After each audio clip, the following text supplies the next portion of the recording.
Hello and welcome to the Shinybees podcast, a podcast for those who like their knitting, comedy and yarn in equally large measures. I'm your host Jo Milmine and this is episode 79, OwlPrintPanda, an interview with Amanda B. Collins.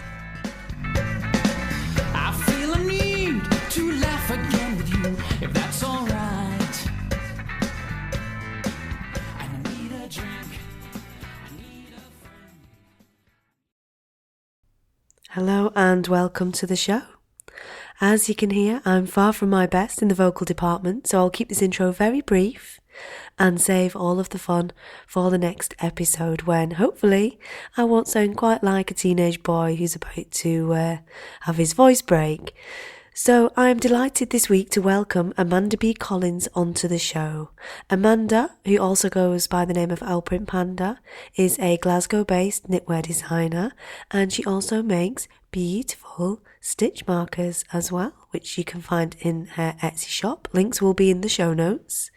Amanda has been prolific in the last sort of 12 months in bringing some gorgeous designs to Ravelry and to a lot of the British knitting press in particular. And I have discussed her latest collection in a previous episode and enabled you in Enabler's Corner to go and check that out. She's been a front cover star. Her knitwear's been a front cover star in, I think, 3 out of the last 4 issues of Knit Now magazine. She's been on the front cover. She's also been in Pom Pom Quarterly, amongst other self-published designs. She is a really good laugh, as you'll hear. We do go a little bit on a tangent on occasion. I make no apologies for that. That's what you get if you listen to this podcast. We were having fun, and I hope you'll have fun listening to it as well. She is really lovely and a very, very funny person to chat to, so I hope you will enjoy this episode as much as I enjoyed recording it. So without further ado, welcome Amanda. Okay, so I am delighted to welcome Amanda B. Collins, also known as OwlPrintPanda, to the show today. How are you, Amanda? I'm alright, how are you? I'm very well, thank you. I'm slightly too excited to be here, so... Oh, I'm really glad you came on the show because you've been a long time kind of listener of the podcast, and it's been really good to watch your kind of nitty business as it was, and your designing in particular recently. I've been very keen on growing for you, so I'm really glad that you agreed to come on the show. Thank you. So, can you tell us a little bit about you as a person, Amanda, and about how you came to be interested in yarny pursuits? I suppose I was looking for a crafty hobby, which took me a few attempts. So I think I tried needle felting first, which I hated. I absolutely hated it.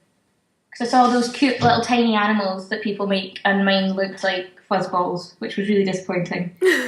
I couldn't quite. And I kept stabbing myself in the hand, and it was just a disaster. And then I think I left it a while, and it was my dad actually bought me a subscription to that crochet magazine where you make a blanket. You know, the ones where it's like a square a week. So I have about 100 of those magazines and about 7 squares. So that didn't go particularly well. And it's because I started the crocheting, and then I discovered Ravelry. And I realised that I wanted to knit cardigans and other things, and for that the crochet was useless and I needed to knit, so that's where it all came from. Oh, super. Was it not a bit like being at work though, like needle felting? It was a lot less accurate than being at work. Yeah, no, it didn't go. I'm good at that at work, not in the needle felting. Oh, cool, because they look quite easy, those little animals. They do. It's deceptive. I mean, there's probably going to be a lot of people now who are like, oh my god, Amanda, it's terribly easy, but no, do you know what? No, I give up. Well, you promised me never to try it, thank you. Sorry. No, it's fine. Do try it, always give it a go, it was wonderful fun. Really, I don't need any more hobbies, it's completely fine. Yeah, there's the spinning and the knitting and oh yeah, and then obviously, like everyone else, the spinning leads from the knitting. And I remember convincing one of my friends at university to take me in her car to meet a lady near Edinburgh who was selling a spinning wheel for £30. And I thought, that's exactly what I need. But I knew nothing about them. So I turned up and looking back, she had a traddy and I think I've got like a Westbury.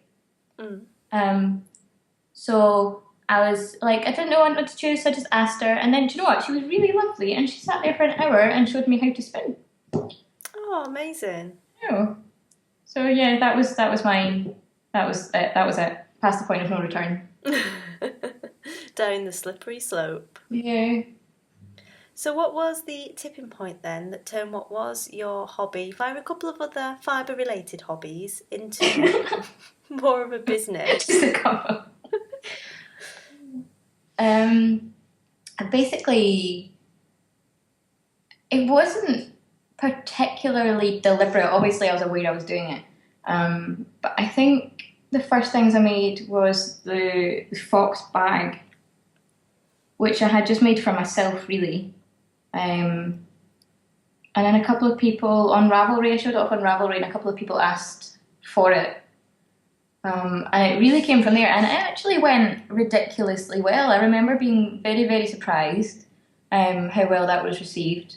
And then the little fox purse came after that, and people liked that too. So it was never really intended. It was mainly because people asked for it, which was great because I'm not ashamed to admit there was quite a few mistakes in those early ones. So, but yeah, so it was quite a good learning because the people who were knitting at first had asked for it from nothing. So everyone was very helpful. And then I think my next sort of one that made me realise that I really liked doing it and that other people liked it was I entered the Brew shawl into the Glasgow School of Yarn competition. Yeah. And again, people were like, "Oh, that's really nice." So yeah, I just kept going. It was sort of it wasn't planned. No, it's cool. I really like the Brew shawl. Based on Iron Brew. Mm-hmm. And bright orange. So I absolutely love that shawl. I have it in my library. I haven't knitted it yet. Please don't shoot me. No, that's fine. The strange thing about knitting actually is you sort of realise what your favourite colours are because I was looking at my page the other day and it seems to be mainly orange. And I wouldn't have guessed. No, that is weird because I do massively associate you with orange and kind of foresty greens, and I associate people with different colours. Mm-hmm. And and then I sort of looked around and I've probably been deluding myself. I don't know what I thought my favourite colour was, but if you'd asked me, I would not have said orange. No, that's definitely a thing, because if someone says, what's your favourite colour, I always say red, but I wear grey and minty green all the time. So, and there isn't that much. I would probably have said blue, and then everyone would turn around to me and be quite shocked. So... No, I'd have definitely said orange and green. I've changed my mind now. Now my answer is now orange and green, but accidentally, again. No, definitely. It's totally a thing. It's totally a thing. I should probably research that a bit more, actually. I think other people would agree with us. Yeah, I'd be interested in seeing what you find. Super. So, as we've talked about, it was kind of like almost like an organic thing from you designing something for yourself to becoming more of a business venture, which suggests that you don't do this as a full-time thing. I know that you don't. So what does a typical day look like for you? Oh, that's so hard. So basically this year I have a job that I love quite a lot. So I am a doctor, so I've just finished my foundation training for anyone who knows anything about it. And this year I've taken a clinical teaching post, which means that I spend half the week still doing clinical things and wards and stuff. And I spend the other half of the week teaching, which is very lovely. So I teach medical students, and as part of that I do sort of a distance diploma from the Uni of Dundee in education. And I do a little bit of research, which is very nice, and then I come home at night and I knit a lot. So I'd say probably my average day either involves scrubs or teaching clothes, and then home, pajamas, tea, knitting. That's the whole thing. Oh, it sounds really cool. It's nice. I know, it's really nice, but I have to admit, this sounds ridiculous, but it's, as I say, it's a very nice job. I work less weekends than I used to, and because of the teaching, I'm frequently doing different things different days. So I'm across different sites and at the uni, and then not in the uni, and then at a sim centre and stuff. And it's a sort of slightly miss routine, which sounds ridiculous, but yeah, I kind of miss just having to be at the same place every day, which I never thought I would say. No, I know what you mean. Sometimes it's almost like a comfort to have a routine and know what you're doing and to be going to the same place. It's just one less thing to think about, I guess. I know. I've not went to the wrong job ever. That's not something I've done. That's it now. Kiss of death. Monday morning, you're going to the wrong place. Shouldn't have said it. No, I did it last week. I was halfway there. It's all good. I got there on time. Oh, it's fine. It's cool. It's cool. It's fine. So, can you tell us a bit about your creative process then when you develop a new design? That's about as haphazard as the rest of this so far has sounded. So, depending on how I'm feeling, sometimes it'll be I really love some yarn and I want to make something from it. And what I'll do is I'll have a think about what the yarn wants to be, and then I'll sort of flick through all my Pinterest boards and internet land and stitch dictionaries, and do a few swatches. I do like a good swatch. I know. It used to be a sweary word when I first started. If you told me that I would like knitting swatches, I'd have told you were lying. But yeah, and then it comes from that. And then other times I'm not very good at drawing, but I quite like to try sometimes. And it comes from there, and then I'll try to find the perfect yarn for the thing that I've imagined first. So I'm not really set in any particular way. Oh, cool. It's interesting to hear the answers to that question because everybody does do it a different way. And some people are very set in their method of doing it, and others are a lot more kind of like, yeah, I'll just do this, I'll do that, play around with it, see what happens. Yeah, and I think it's because it's because it's not my full-time thing, so I don't have to sit down and have a process. It tends to be slightly more haphazard, and it's just what I feel like at the time. Which keeps it feeling nice, because I know that I suppose it's one of the things you don't want it to turn into a chore because you've got deadlines. So I suppose one way of not doing that is to keep it different every time. No, definitely. So no journey in life or to work at the right place is ever smooth. I know. I can't even drive very well. Oh, amazing. I love how you and your boyfriend have got that matching cars. Oh, I know. It wasn't even... It was so not planned. So I wanted a Fiat 500, like, forever. And I went to Motorpoint and I got my yellow Fiat 500 because, what other one would you get? And then I came home with it and I was so excited about it and so happy about it. And he was looking for one at the same time. Because I only passed my test 6 months ago. I didn't have one before this job. I basically got this job and then the pressure was really on because unless I passed my test, I was going to have to get very expensive taxis all over Glasgow. So yeah, no pressure. That was fine. I didn't do that to myself at all in any way. And went to and got that out of it. Lovely. It was wonderful.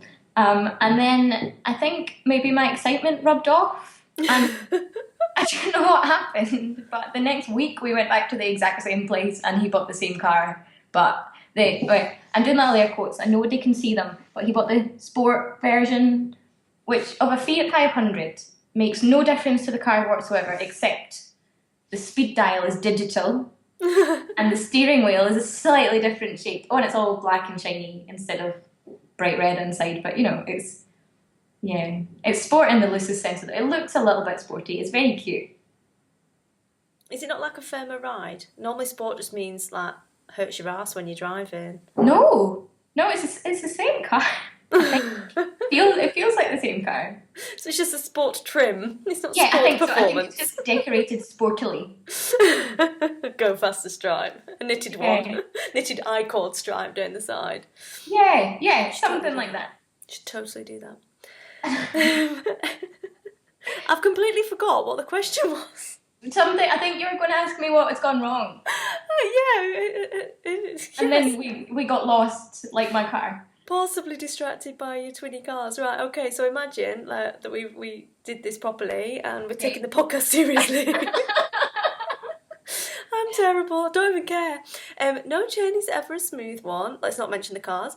Can you tell us about a time when things maybe haven't gone quite to plan? What happened and what did you learn as a result of it? I think the best example of this is probably not a biggie. It's lots of little ones, and I think personally for me in all of this, it's probably giving yourself a realistic estimate of what you can do in any given amount of time. Yes. Which is probably a common one. So nothing's ever made me want to cry. I've not had a terrible experience with anything in particular. But I certainly think it does take a little bit of time and a little bit of experience to appreciate what you're capable of. And I think at the start, when it's all very exciting, like when that first submission is accepted, everything is very exciting. You can do anything. You would promise them the world. And then you realise you can't do that, which is fine because you didn't suggest something you couldn't do in the first place, but the pressure's on a little bit once you've agreed to something. Mm-hmm. And like that's absolutely fine. So that's not the bit. It's the bit when you accept 5 of them at the same time. So popular. Well, it's like buses. So I got one, and that was lovely. I think my first one was in Knit Now, who are very lovely, and I think I had one out in Knit Now last week, and one coming soon. Special teasers. There we go. Yes. Apple listens to this, you know. It's fine. That one's okay. Soon. Maybe it'll be okay. We should check that one first. But so my first one came out in Knit Now, and that was very exciting. And then my second one came out in Knit Now, and that was very exciting. And sort of through it all, I was maybe having 1 or 2 self-published, just because they were on a theme that I'd started. So I had the Ashton Lane one, and I deliberately never submitted that for anything because it was like sort of tied with my brew, with my Glasgow shawls. And then the Kelvin Way was tied with both of those. So again, that was never going to be submitted anyway. That was mine. And then I got. Let's just say I got really inspired and I started putting submissions in to lots of, because I never expected them to be accepted. And then I think 4 of them got accepted at the same time, having heard nothing for 6 months. So that was very exciting for 3 days, and then I realised actually I had lots of work to do. So now I have to admit I've paced myself a little. I stopped wantonly applying for any call that takes my fancy. Oh, cool. It's an important point, and it's one that it has come up before, definitely a couple of times in these interviews, and I think it is one that a lot of us are guilty of. It's that space-time continuum, lack of appreciation. Because the enthusiasm is there, the intent is there, the capability is lacking. Sleep? What sleep? What is sleep for? You don't need sleep. No, definitely. Because you can knit really well when you're knackered, can't you? Yeah, no mistakes. You don't end up ripping out half a shawl, no. No, definitely not. Cool then. So taking it from something you've learned to the high point of your journey so far, what is the high point? Oh, there's been so many for so many different reasons. I think a personal high point, I have to admit, was maybe like meeting lots of people. I suppose the place that I met most people was I came to Edinburgh Yarn Festival last year. And it was just very lovely, very, very lovely. And I was there the year before as well. But I hadn't quite started designing the first time. Was that 2 years ago now? I'm entirely talking about space time. I have no idea when these things happened, but I went to the first Edinburgh Yarn Festival. That was nice. And then I went to one last year, which was very nice because by that point I knew quite a lot of people and it was lovely to meet them. And that was when I had done my design for Pom Pom, so I handed over my sample at Edinburgh Yarn Festival. And obviously that was quite an exciting submission. Felt very proud of myself. And I met Kate, who I submitted to as well, and I just met a bunch of people that I'd spoken to online, but I had never saw in person, or they came to visit me, which was even more fun because I didn't realise people actually. This sounds ridiculous, but you don't really realise people want to come and see you, and then they pop over, and then it's just all very nice. It's all just nice. So it was quite a high point realising that I was actually. I felt from that point I felt very involved in something that I thoroughly enjoyed doing, and that was lovely. And I suppose when that first submission was accepted, that was a bit of a high. I got very, very excited. That was probably the most excitable one. It was just a nice little piece of somebody else appreciating that what you were doing was nice, which was lovely. Yeah, it's the validation, I guess, isn't it? I know, which I felt at the start, I probably wouldn't have admitted that because sometimes I'm very much like, oh, you don't do it for so other people like it, you do it for yourself. And I'm like, no, I design pretty things so other people will knit them. That's the hope, isn't it? Well, yeah, definitely. And it is nice for other people to enjoy stuff. And yeah, you might not care if they like it or not. And that's probably a good thing because you don't want to be kind of crying in the corner if someone doesn't like your design. No, but it's nice if they do. Yeah, exactly. You just want them to enjoy it. And we all love our knitting time, and to have someone loving their knitting time working on something that you've designed must be a really good feeling. It's quite thrilling. It's still every time one pops up on Twitter or something, it does make you smile. Like it's very nice. And quite unexpected, which is lovely. Cool. So, which one thing that you know now did you wish you had known when you picked up the first ball of yarn? Ooh, my first ball of yarn. I can't, you know, I probably should remember. It's probably like forgetting some sort of big event. I can't remember the first ball of yarn. But I do know that very soon after I started knitting, I went to Hobbycraft and spent about 40 quid on terrible, terrible yarn. We all do it. We all do it. Yeah, do you know what? It's still there, and I fully intend to knit with it. I'm not sure what, but it'll get used. It will. It's not just piling up in the stash of never-ending stashness. But do you know what? It's a good thing because it let me practice on it. I think I knitted a couple of tea cozies. I think I knitted a hot water bottle cozy from cotton, which I probably wouldn't do now. It's not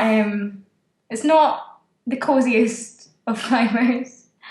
And I knitted a tea cozy from, you know, the really cheap white fluffy yarn. Oh, Cortel. I don't know. It looks a bit like if you knitted a toy sheep out of it, it would be perfect. Do you mean like the little baby fair stuff, the Probably. funky fair, or Yes, because this Cortel is like almost like chenille. It's like soft cotton balls wool. Right. Okay. Yeah. I think it's Anyway, like funky fair. I don't know what inspired me. I don't know why. I don't know why I did it, but I've got quite a lot of that. I don't know. Maybe I could make more horrible tea cozies. Well, seeing as we're doing confessions, my first ball of yarn when I came back to proper knitting came from Poundland. Is it Poundland or Pound Stretcher? Pound Stretcher. I think in Elgin. Was it in Elgin? Oh, I definitely went to Elgin afterwards to show my friend Kay the glittery yarn, and it was a pack of 10, and it was red acrylic, and it had, of course, it was red acrylic, and of course it That's had, your favourite colour? Yeah, totally, and it had the red, you know, the glittery kind of sparkle in it. Yes. Pack of 10 must have been about a £5 for all of them, and I knitted little red booties out of it. Oh, see, I just really hoped you had knitted an entire red jumper there. No, I'm going to knit a red jumper, but out of hand-dyed sparkly red yarn. And yeah, totally. And I just loved it. And they had this purple one that my friend Kay bought.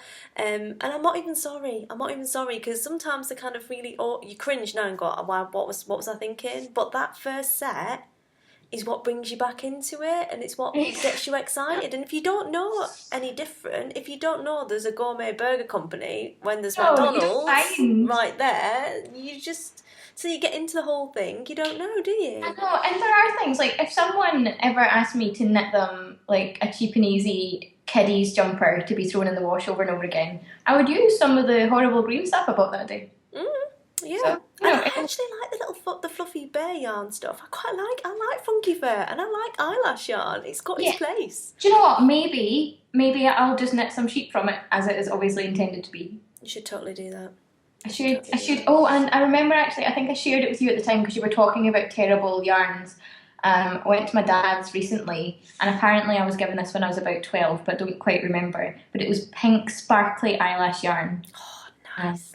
Yeah, so I've started a scarf out of it. I have. Oh, it's amazing. See, I have this, again, that my friend Kay knitted. I have an awesome eyelash yarn scarf that I absolutely love. I know it's not trendy amongst the knitting circles, but I really like it because my friend knitted it for me. Yeah. But the problem is that the Beast also loves it because it's sparkly and red and silver. So she wears it to school with all the other kind of hodgepodge knitwear that none of it matches, and she looks that proper drag queenish because she's got a skiing jacket on and this crazy eyelash yarn scarf. Not even sorry, I don't care, it makes her happy. Oh, I'm sure she looks very sweet. She loves it. When she's 15, she might not enjoy the pictures, but I would, always. Totally. And you know what, when she's 15 and she doesn't like it, I'm going to take it back, because it's a nice warm scarf. It's really good for walking the dogs, surprisingly. But crazy yarn aside, we've gone off to, this is why we shouldn't do interviews on a Friday night. What is the thing that you wish you'd known when you picked up the terrible yarn? Okay. I'm calm. This almost feels like some kind of crazy knitting and summers party without any of the toys. It's because I'm really tired. Okay. I really wish I'd known not to knit my first, because I almost put myself off knitting. I did a seed stitch cowl as the second thing I ever knitted, which was disheartening because I didn't know how to do seed stitch. So I got to the 4th round and it was just like this really tight tube of knitting, and it was because when it said cross the yarn under the needle, I had been crossing the yarn entirely under all of the knitting. All I had done was made like this really tight, wrapped up tube with stitches in it. So I would teach myself how not to do that.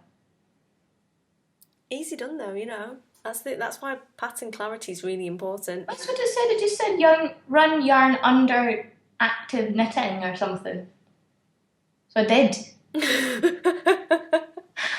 Sorry, I'm not laughing.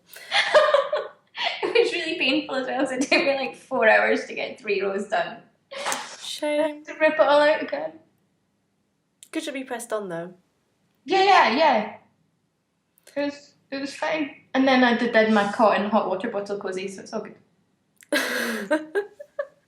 So, I have no idea where this next question is going to go, but I'm going to put it out there anyway. Okay. Desert island skeins. If you were going to be marooned on a desert island and you could only take one skein or ball of yarn, what would you take and why? You sort of made me wish that I would say the eyelash yarn. You should do it. I know, but it's not what I want deep down. It's not. I want it to be. It's not. Do you know, it would be really boring. It would be like something like a fingering weight BFL, because I find it really therapeutic to knit plain socks. And I think if I was stranded, I wouldn't want to have to put thought into what I was going to make or what stitch to put in it. I think I would just want a little pair of socks for night time and something cosy. Is that really sad? No, and BFL's brilliant. It takes the dye really well. It wears really well. Yeah, good socks. Be good socks. Be good Yeah, socks. yeah, good socks. That's a really boring desert island skiing answer, but that's all I'd want. I'd want some good socks for bedtime. Although not in bed. Don't wear your socks in bed. Just No, I can't do that. It's horrible, isn't it? no. But up to then, you just wear them in the peri bedtime. Yeah, definitely, just to get warm. But otherwise, your feet get too hot. Like you wake up with hot feet. Yeah, no, it's a disaster. Who wears socks in bed? No. We're gonna get replies now. We are. There's going to be a massive debate about this, about whether you're a socks in bed or a socks out of bed person. But speaking from a medical point of view, I have quite bad circulation. My feet are always freezing. But I can't wear socks in bed. And when I go to sleep, my feet are like blocks of ice. And when I wake up, they're warm. Yeah, but do you do that thing where you press them against your significant other and then they wake up really angry? Absolutely. Like Yep. chasing around the bed, laughing manically. Like it's really funny. I know, and then it's not fun. It's not funny because they've got to be up in 4 hours. No, it's just not funny because if they were doing it, it would be funny. But because you're doing it and finding it funny, it's not funny. Yeah. Again, could be the parts of anatomy that I'm chasing around as well. So,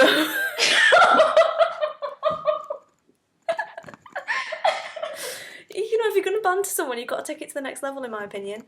Oh no, I think I'd get relegated to the spare bedroom. Oh no! Oh man, no. way. He wouldn't dare. No, He's we'd a not. clever man. He found this his life. So. Oh, cool. Anyway, goodness me. I think my face is actually hurting. You give me wrinkles here. What is your favourite? I'm laughter. It's all okay. I'm gonna have to sit with a really serious face to get rid of them. What's your favourite or go-to resource for yarn craft or business that you couldn't do without? Oh, it's probably I think everyone who does would probably answer the same, but I don't know how people got by before Ravelry appeared. It just makes everything so easy. And also, like, as much as I thoroughly enjoy submitting to magazines and things, it's actually it's really nice to just be able to publish them on your own, and Ravelry has a very nice platform for that, so that's quite nice. Yeah, definitely. It's sort of bringing it to the masses, isn't it? And giving you a forum for doing that in a really easy way. It's quite easy to use. And I always felt slightly jealous of the people who had like been on Ravelry for so many years. I was like, I want to be on Ravelry for so many years. I know. I want a lower number for my Ravelry number. I'm like, Which, I mean, where does that come from? I think it's because we were late to the party. Yeah, because we're too busy knitting with our wonderful acrylic and eyelash yarn, that's why. I was too busy crocheting 7 out of 120 squares. So I was up to... They're all still there. I will do it. You should do it. You should totally do it. It's like your project for this year. I dare you. It's not even nice yarn. Yeah, but think how smug you'll feel when it's done. You can give it to your dad. I'll give it back again. Like, thank you for this. It's taught me lessons in life. Oh, brilliant. So where's the best place for the listeners to find you? Okay, so you can find me on Twitter at OwlPrintPanda. Or you can see my blog, which is www.owlprintpanda.blogspot.com, which I update. It's supposed to be weekly, every so often. Cool. And do you have any parting words for those who would like to get into the industry or maybe give designing a bit of a try? I'd say go for it. It's good fun. Like, I started it as a hobby, and it sort of can turn into something else when people like it, and that's nice. I suppose remember that you did it for fun, and originally, so it should continue to be fun. And unless you're intending to tell it and turn it into your sort of main job, which should still be fun, just remember to give yourself a little bit of time for things you want to knit as well. That's really good, actually, because once you start working in the industry, time for knitting or non-work knitting tends to sort of go out the window. Yeah, so I recently knitted tambourine, which I've yet to take pictures of. I love it, so I have it on right now. I knitted it in Ripple's Crafts. I think it's Dragonfly, the colourway was called, which she only had a few skeins of, so I nabbed it at Edinburgh Yarn Festival. And I adore it, and it's the only thing I've knitted for myself in quite a while. and it's lovely. I'm not going to take it off. Staying on. You're going to wear it in bed, though? Personal No, question. no, that nor the socks. No. The socks in bed.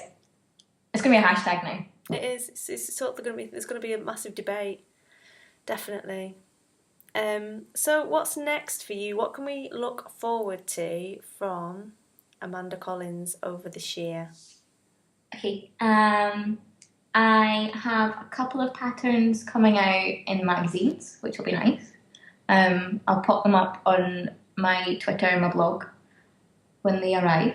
And I have a really exciting one. I don't know what to say about it. I have a very exciting thing coming with someone I like very much. And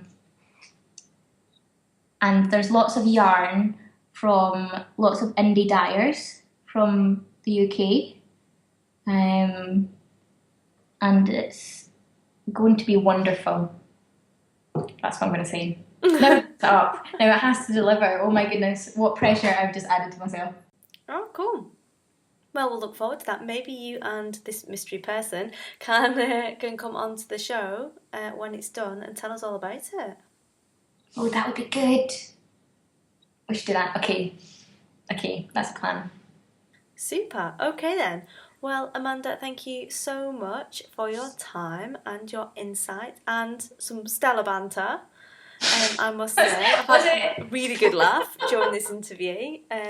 The first one for a while, and certainly the first one that I've laughed at that hard for a while.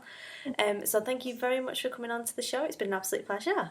Not a problem. I hope I didn't derail it too much. I think if we were derailing it, we were definitely both of us had hands on the steering wheel. Do trains even have steering wheels? I've still not established this yet. Super. Why? Sorry. Go on. No. I was going to say why would trains have steering wheels, but that's I don't know. I mean, maybe they don't need them, but what do you put your hands on? Well, in the It's they have expensive, levers. isn't it? There's levers. But you just stand with your hands on the levers. Yeah, I don't know. I would appreciate if a train diver would please write in. Because I have got a train driver who listens, who drives the biggest trains in the world in Australia, and I'm still waiting for her to come and tell me how this whole train thing works. Okay, in that case, I would be very interested to find out.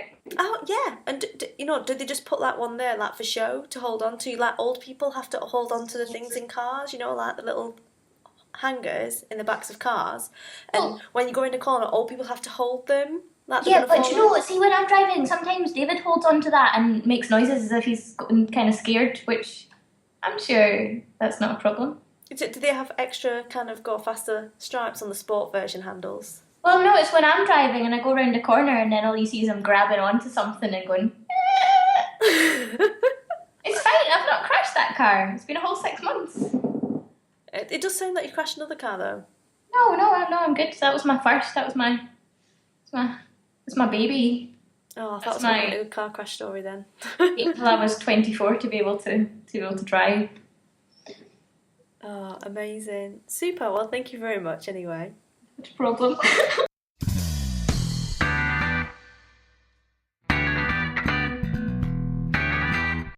So I'm afraid that's all we've got time for this week. I will keep the outro brief and wish you all a lovely week, happy crafting, and I will speak to you all again soon. Bye!